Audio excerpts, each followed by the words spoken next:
What is going down, everybody? Your boy Danny G here in the house. Just want to make a quick recap of the 2022-2023 49ers season.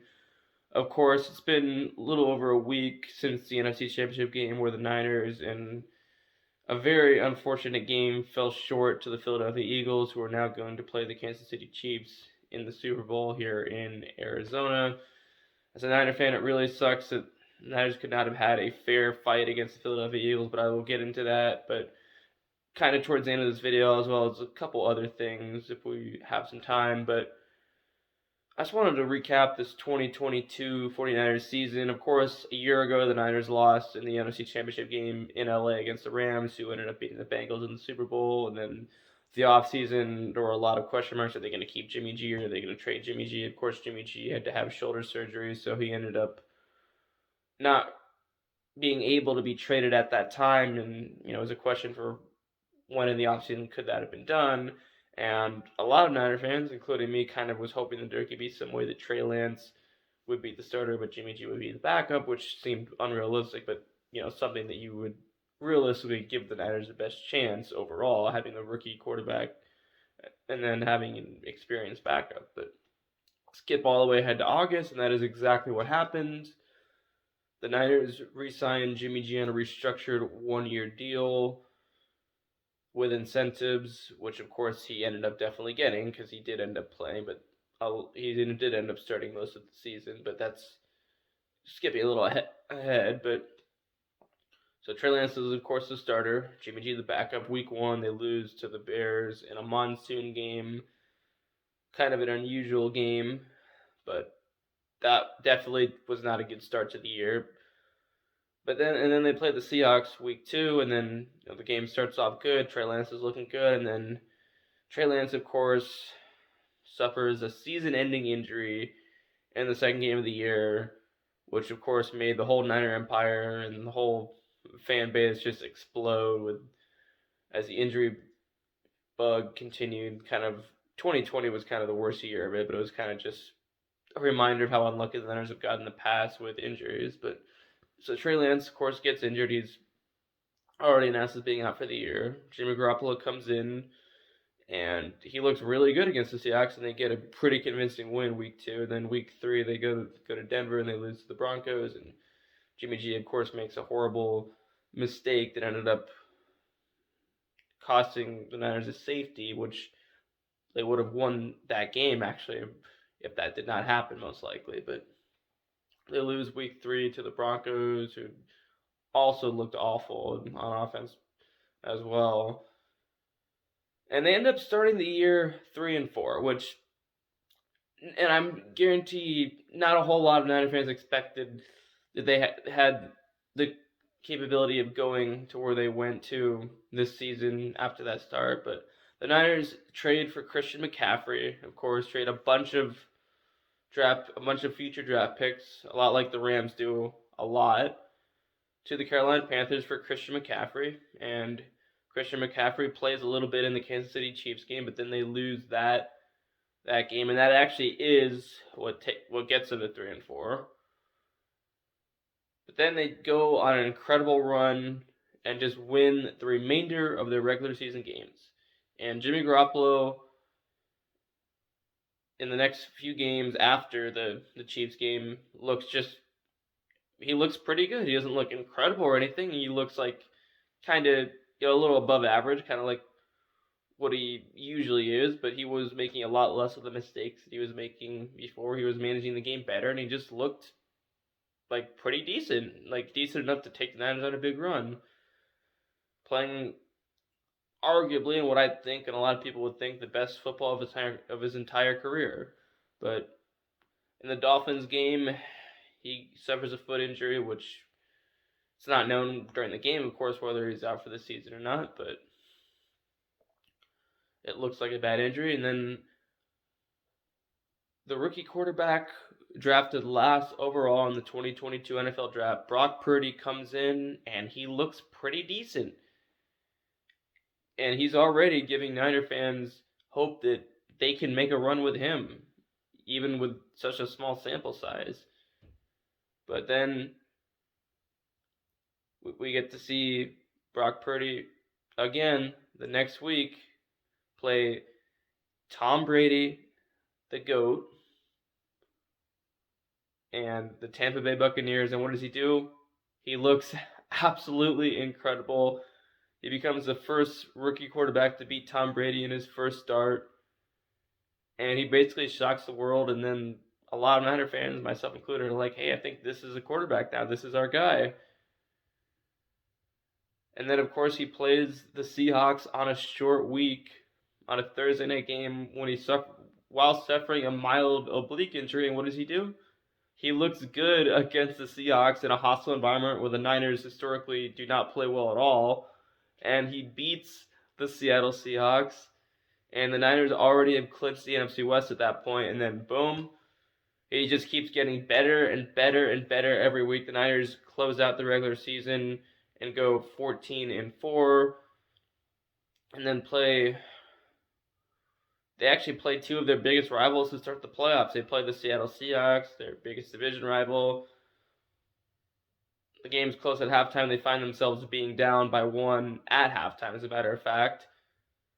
But then, second half, they dominate. Brock Purdy, a little shaky in the first half, looks just remarkable in the second half. And then the Niners play their other most hated rival, the Cowboys, the next week. Both games, of course, are at Levi's, with the Niners being the number 2 seed. And the offense, especially in the first half, looks a little rusty. The credit to the Cowboys defense, they had an absolutely great game on defense. They shut down in the first half Christian McCaffrey, their Niners' biggest offensive threat since he's been on the team, and Brock Purdy, and just the whole, Elijah Mitchell too, just the whole running game in general. But then the second half, Brock Purdy managed the game.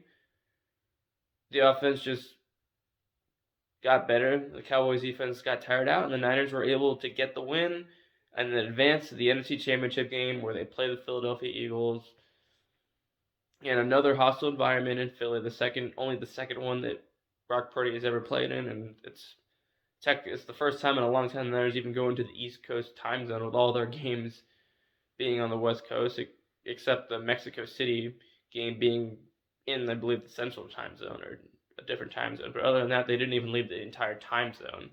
So, of course, going into Philly and going into a hostile environment like that with a good team like the Eagles, who had an incredible regular season, it wasn't going to be easy, but I had confidence that the Niners could get the job done. But unfortunately, we were robbed of having a good game.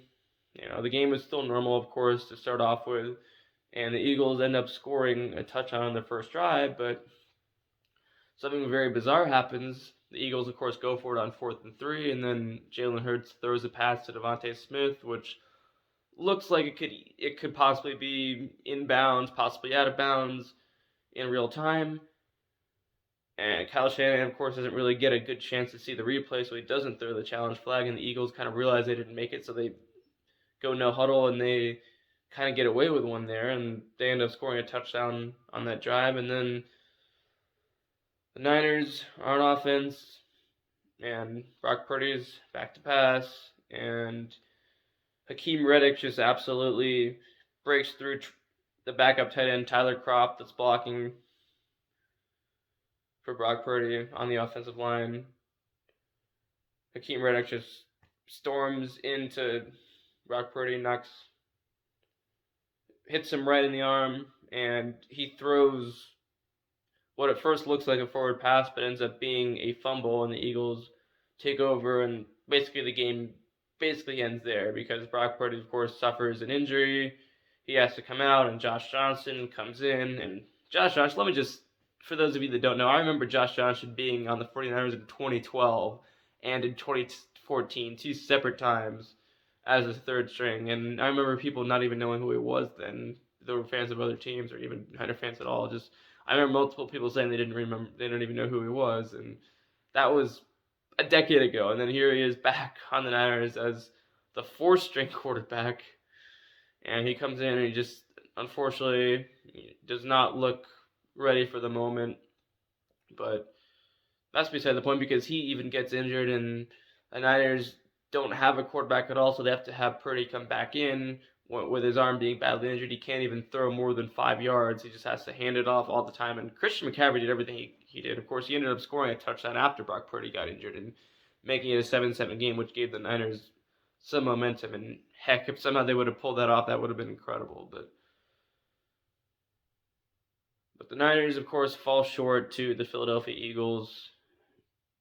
And the Eagles are, of course, going to the Super Bowl to take on the Chiefs. And, congrats to the Eagles on the win.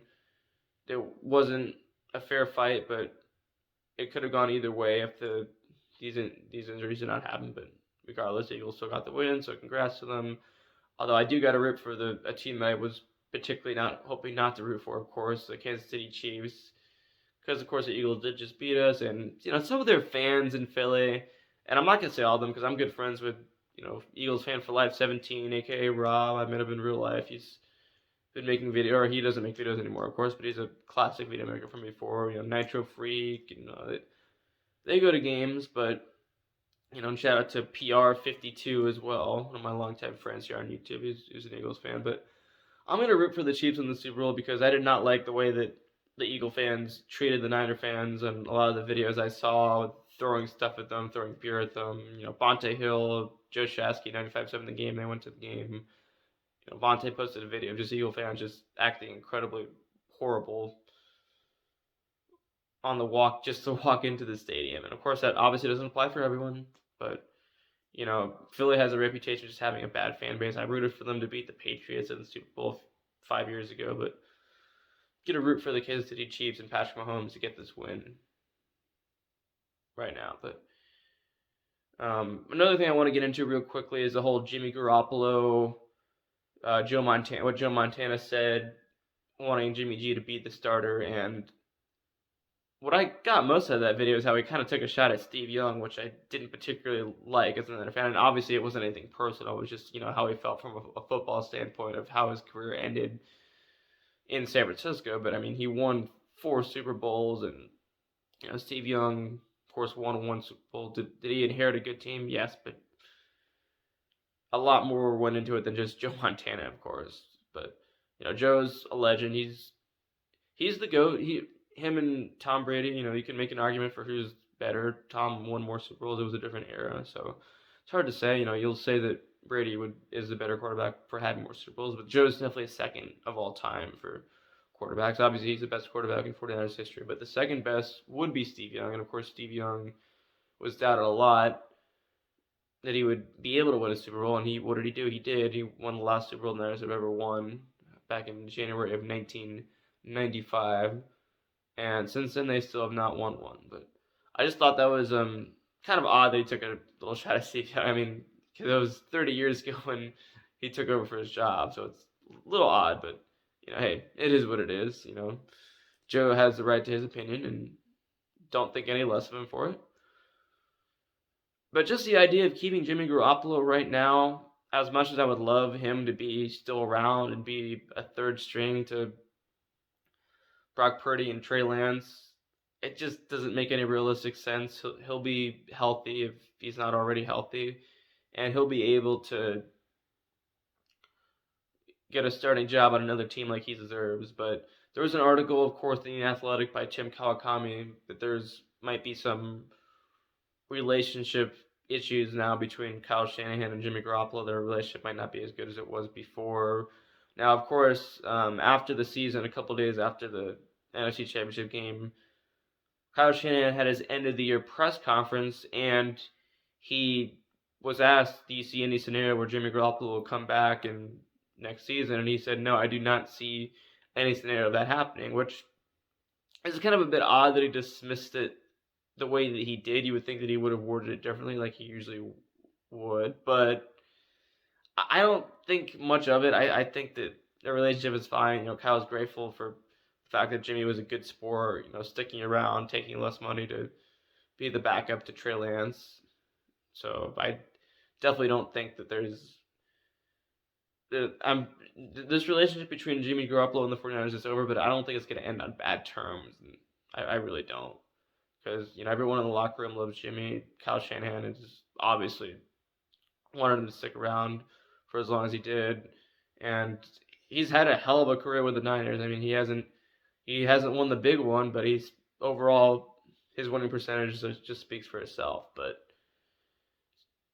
he needs to be a starter on another team. That's the realistic thing that's going to happen.